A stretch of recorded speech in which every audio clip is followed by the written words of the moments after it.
અમારા જે સત્સંગી તેમણે કોઈ જીવ પ્રાણી માત્રની પણ હિંસા ન કરવી અને જાણીને તો જીણા એવા ઝૂમ, માકડ, ચાંચડ આદિ જીવ તેમની પણ હિંસા ક્યારેય ન કરવી.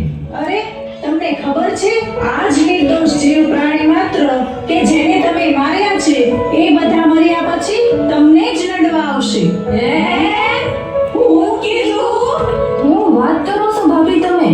હા, આવા નિર્દોષ જીવની હિંસા કરવી એ તો બહુ મોટું પાપ છે. આવું પાપ કરનારા લોકો તો અંધકૂપ નામના નરકમાં પડે છે અને એ જ તમામ જીવો વિકરાળ રૂપ લઈને મારનારાને જ દુઃખ દે છે. અરે હવે શું થશે? એ ભગવાન, આની તો મને ખબર જ નહોતી.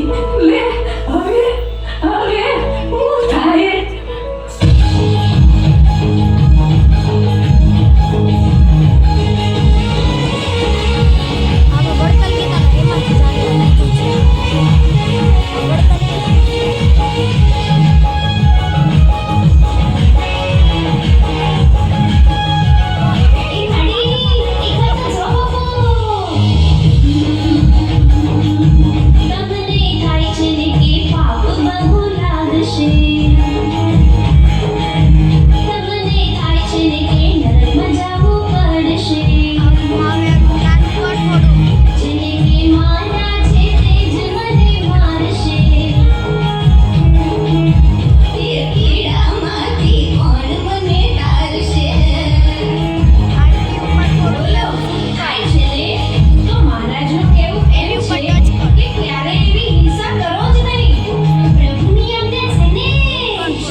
તો પછી પાપની